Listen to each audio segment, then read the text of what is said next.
Hello, good morning everyone. I hope you all are good and I think you have completed your yesterday's work which I have given you.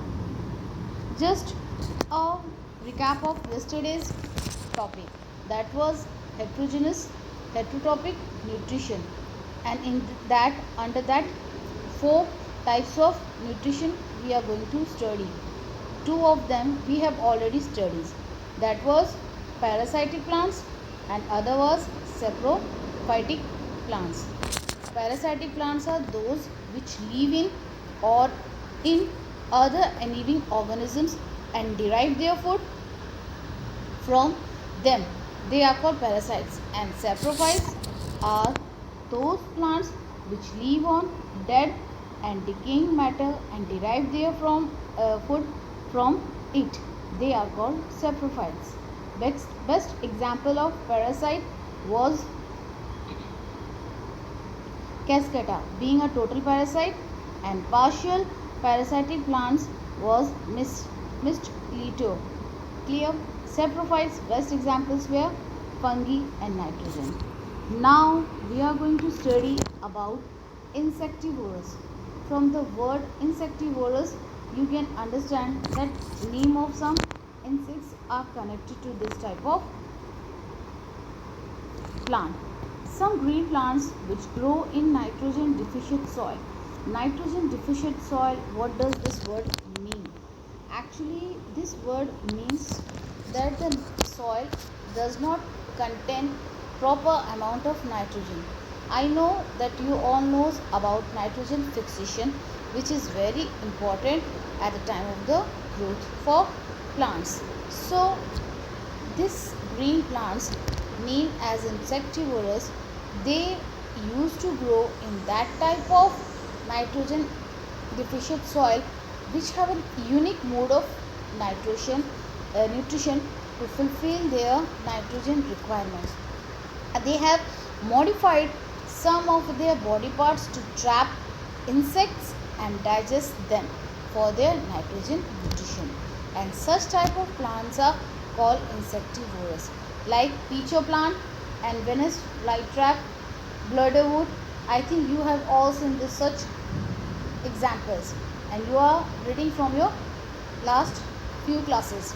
So insectivorous are those they used to adapt them like that, modified themselves like that, that some of the parts of their body trap and digest insects.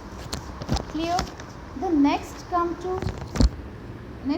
come to is of symbiosis. Symbiotic type of plants we can say. What is this?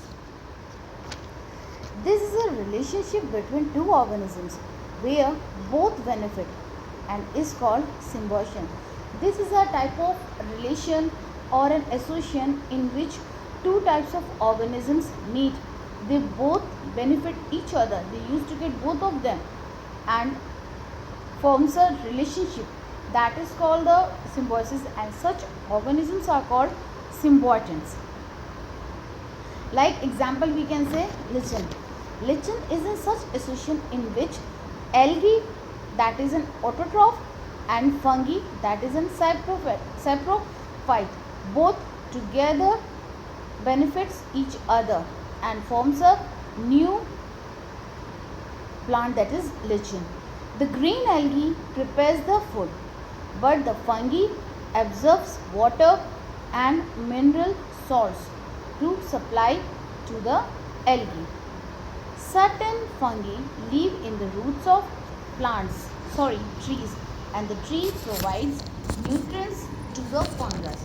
In return, the fungus provides certain nutrients from the soil to the tree.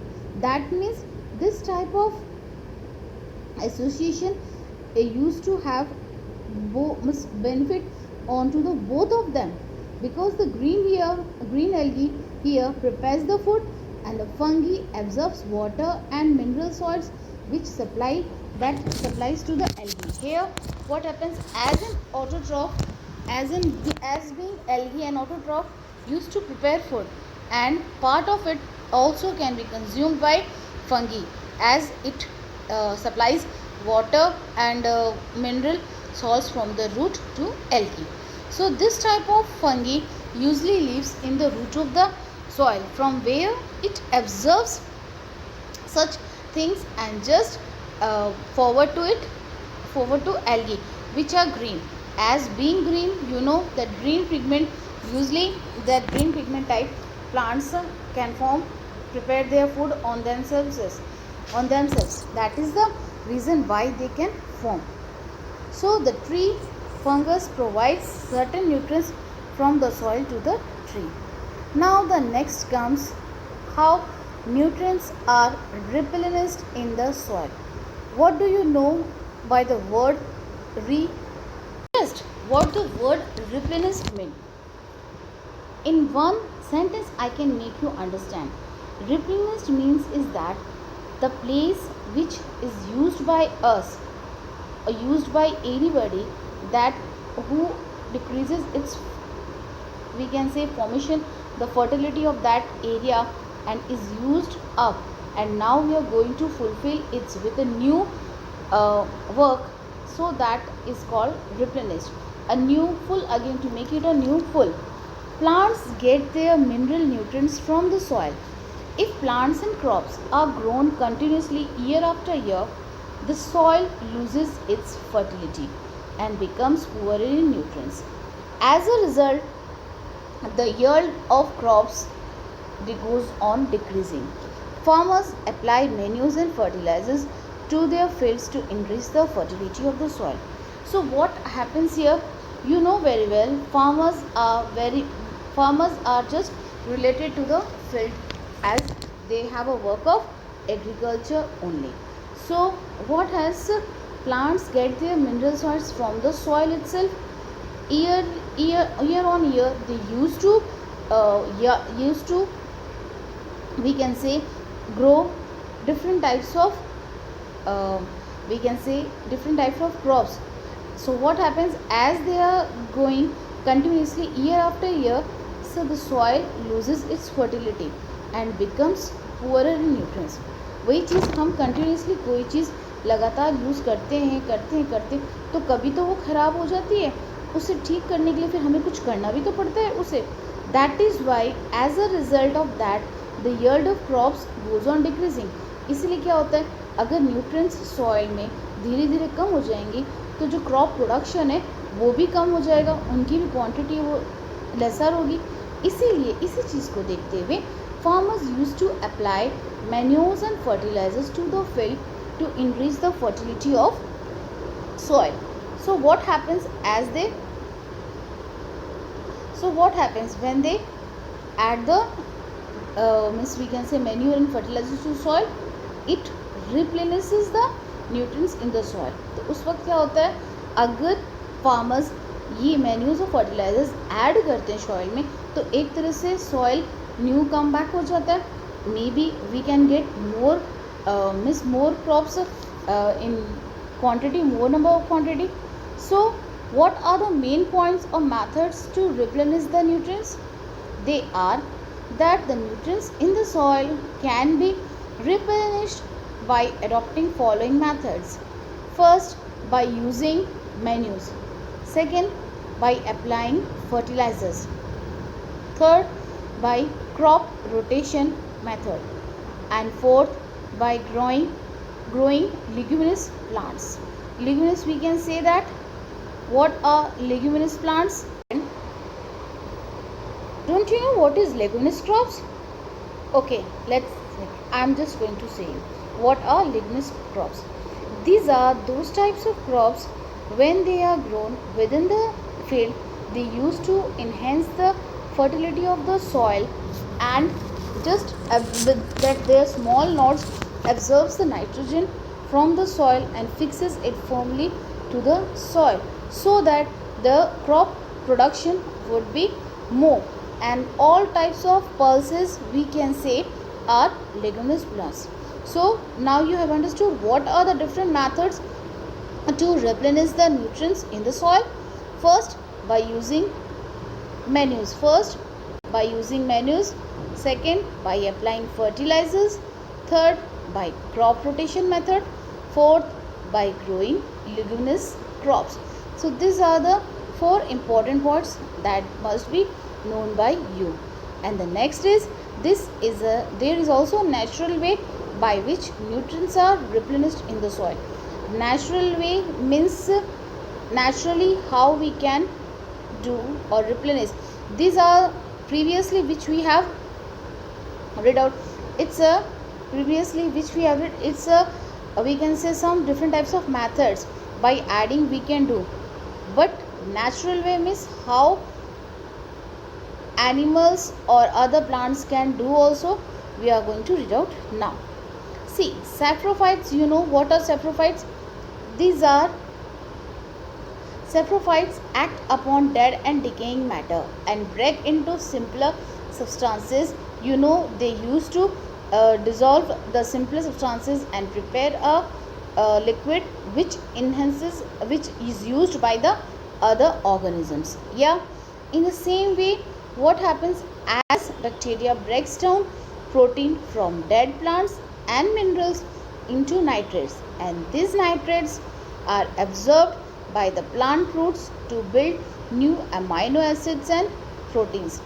These fungi and bacteria are known as decomposers, as they decompose the dead bodies of plants and animals into simpler substances. So what the above lines say us? See, in this diagram is there just we can say a circular way of formation. What happens? These are the producers. You know who are the producers? Actually, the plants are the producers. They are eaten up by the consumers, means small type of we can say animals like cow, goat, and that they used to eat plants. See, the word eaten is here. That means when they are eaten by consumers, and when producers means plants are eaten by consumers like that cow and goat, and as the time passed, what happens? This type of animals used to die. See, used to die. Then what happened? When they die, then this type of bacteria and fungi being decompose that dead body of animal into nutrients, minerals towards the soil. Like this the cycle goes on. Like this the cycle goes on and it's complete, and in this way they replenish the soil. This is a natural way. As we have read out, this nutrients are replenished in the soil by the farmers. It is an actually an we can say methods, different methods they are adopting to enrich the soil.